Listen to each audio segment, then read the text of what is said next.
How narcissists cheat, lie, and control you without getting caught. Let's cut through the fluff.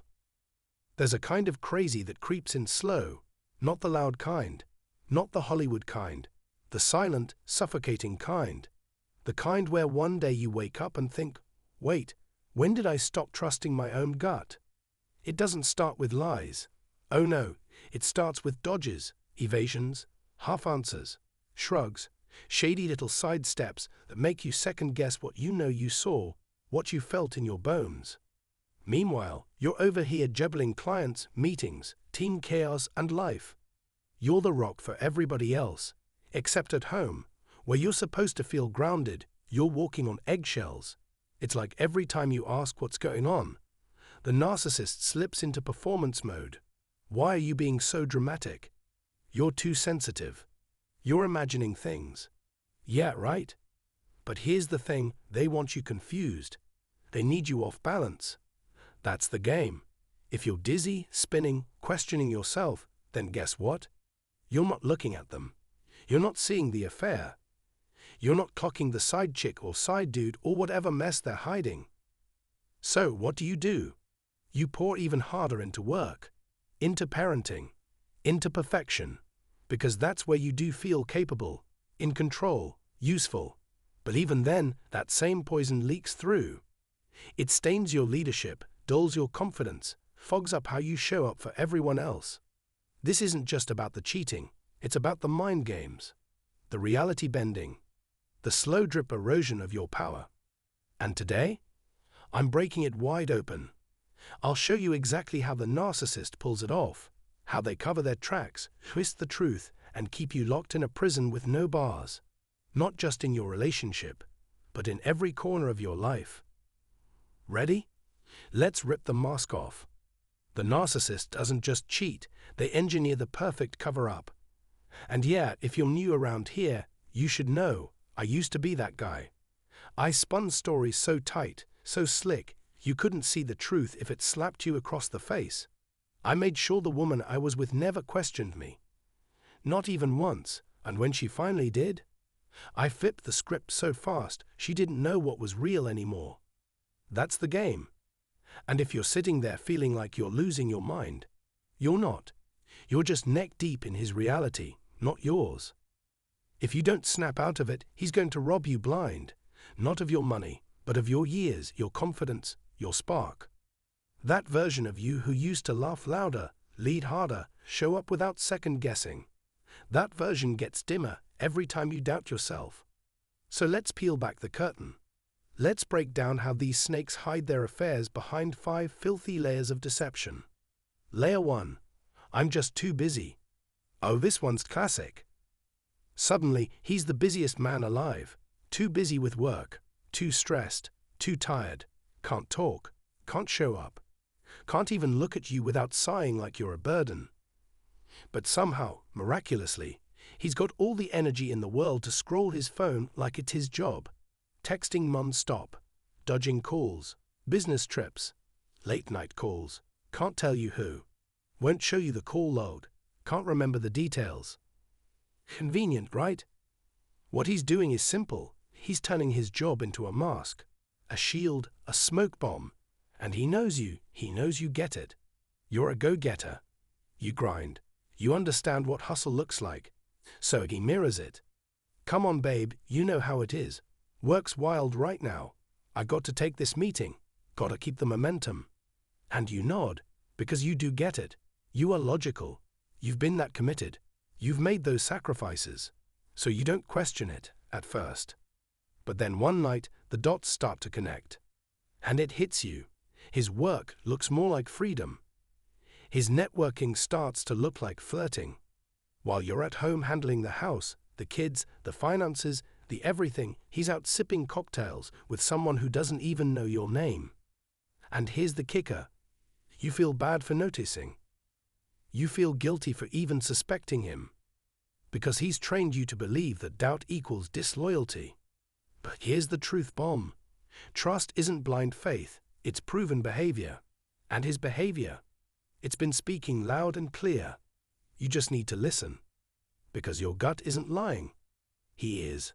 And that's just the first layer. Keep going. And just when you think the smoke is starting to clear, boom, he drops the next layer of deception. This one's a psychological gut punch. Layer 2, it's all your fault.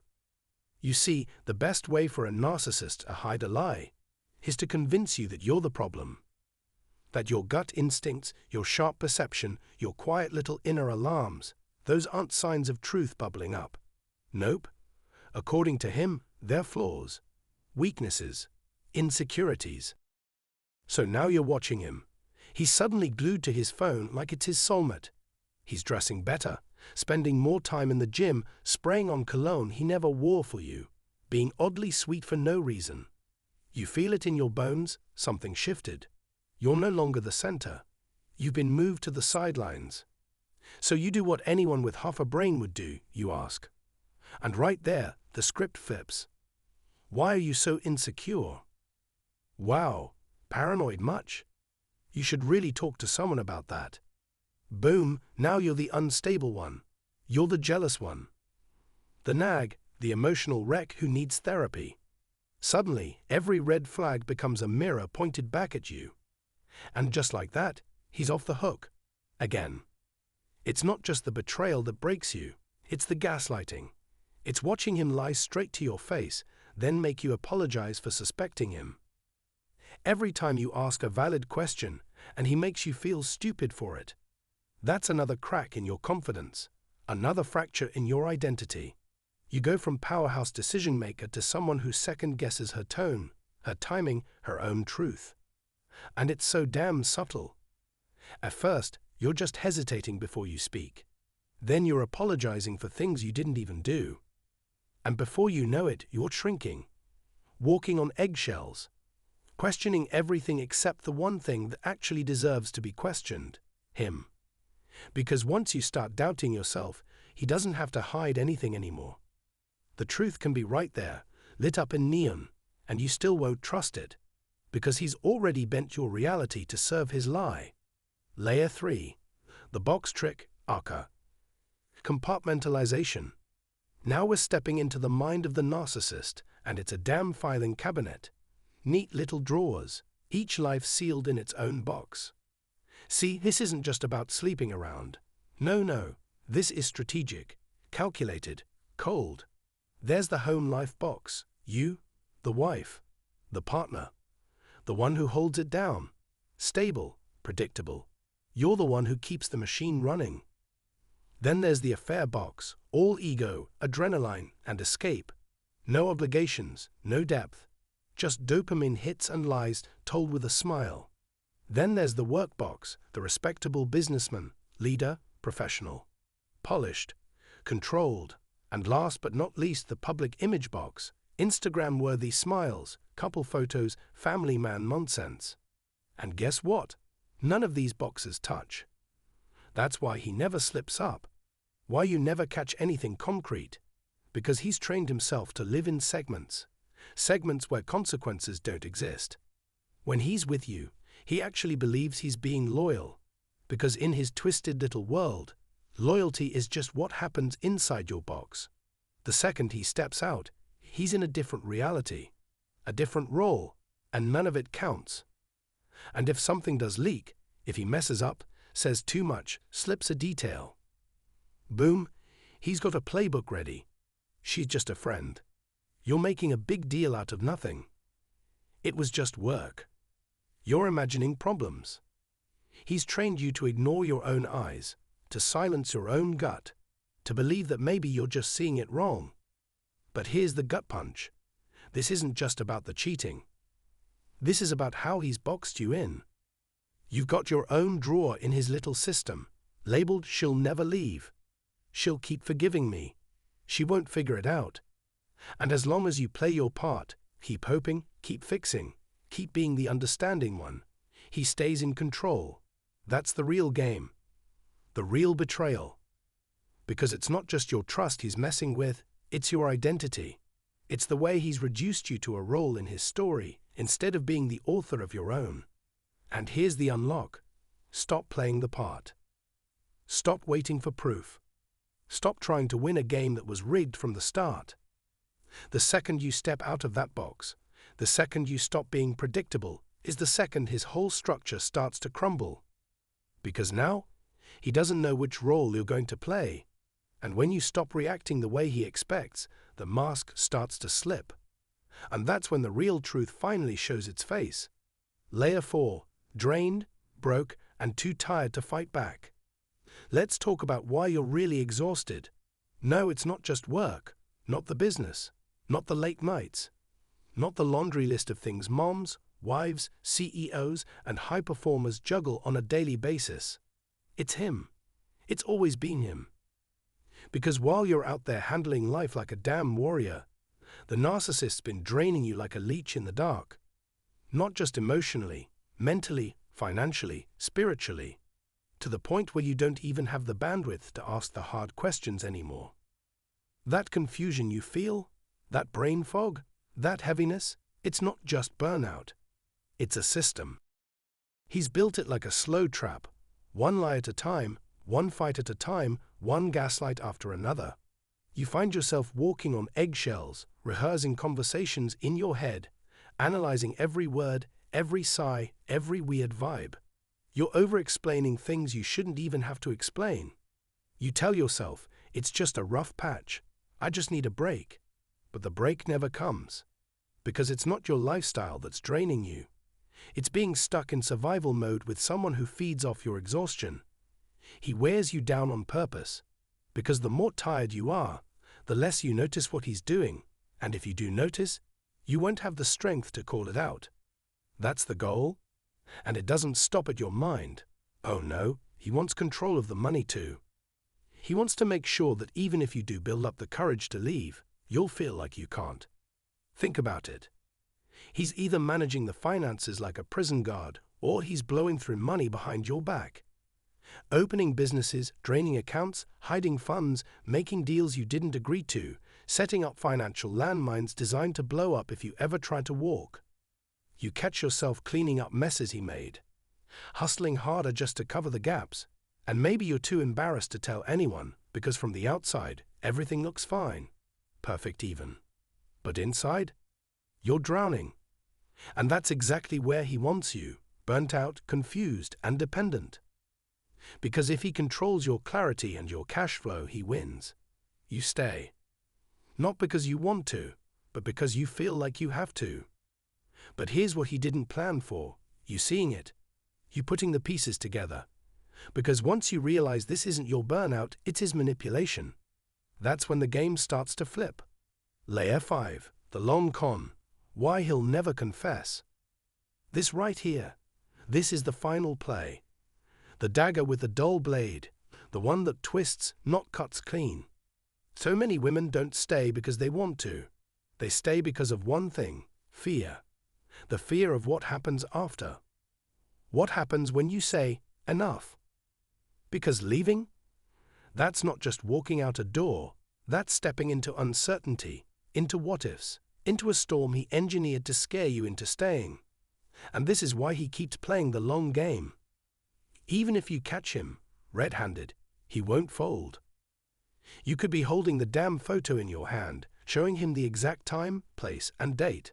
And still, he'll look you dead in the eye and say, "That's not what it looks like. You're crazy. You went through my phone. Wow." He won't just lie. He'll double down. And suddenly, somehow, you're the one on trial. You're the one defending yourself. Apologizing for looking. For finding the truth. Why? Because to admit it would require him to take responsibility. And narcissists don't do responsibility. They do defection. They do rewrites. They bend the truth until it snaps, and when it does, they blame you for breaking it. Think back. How many times have you brought something up, and instead of hearing an apology, you got a history lesson? Well, remember when you always. You never. He digs up stuff from years ago and throws it at you like it cancels out the betrayal sitting right in front of you. You end up crying, questioning yourself, wondering if maybe you overreacted, wondering if maybe you deserved it. That's not a coincidence. That's a tactic. Because if he can keep you trying to get the truth, chasing the confession, begging for clarity. You're still in the game. And as long as you're in the game, he's still got control. But here's the hardest truth you'll hear today. You don't need his confession to know. You don't need him to admit it before you walk away. You don't need him to validate your pain for it to be real. He's not going to tell the truth, not because he doesn't know it, but because the moment he does, the mask drops, the control vanishes, and narcissists don't survive without control. So stop waiting for him to come clean. You already know. And that knowing, that's your way out. So here's the real question, and yeah, it's going to sting a little. How much more of your life are you willing to hand over to a man who's never going to change? Not because he can't, but because he won't. How many more nights are you going to spend overthinking conversations that never made sense in the first place? How much more of your fire are you going to let him smother just so you don't rock the boat? Look, waiting for proof when you already feel it in your gut. That's how you lose years. Years you could have been healing. Years you could have been growing. Years you could have been free. And the harsh truth, he's not suddenly going to wake up and become the man you hoped he was. He's not going to have a grand epiphany and fall on his knees in tears. That moment you're holding out for, it's not coming. You know why? Because change takes honesty, real, uncomfortable, brutal self-awareness. And that's the one thing a narcissist will sprint from like it's fire. So the longer you wait, the more of you lose. The longer you sit in the cycle, the deeper it digs into your identity, your energy, your damn soul. But here's the good news. You can always rebuild. You can get your confidence back. You can get your clarity. You can rebuild your business, your peace, your fire. But you can't get back the time you waste trying to fix someone who's determined to stay broken. You're not stuck because you don't know what to do. You're stuck because the pain is familiar. Because the idea of starting over feels heavier than staying in the wreck. But if you're done, really done, then it's time. And hey, if this hit home for you, don't just scroll past it. Don't go back to silence. Like, comment, and subscribe if you haven't already. Drop a comment and tell me which layer hit you the hardest. This channel is here to help you wake up, rise up, and never settle for less than what the strongest, smartest version of you deserves.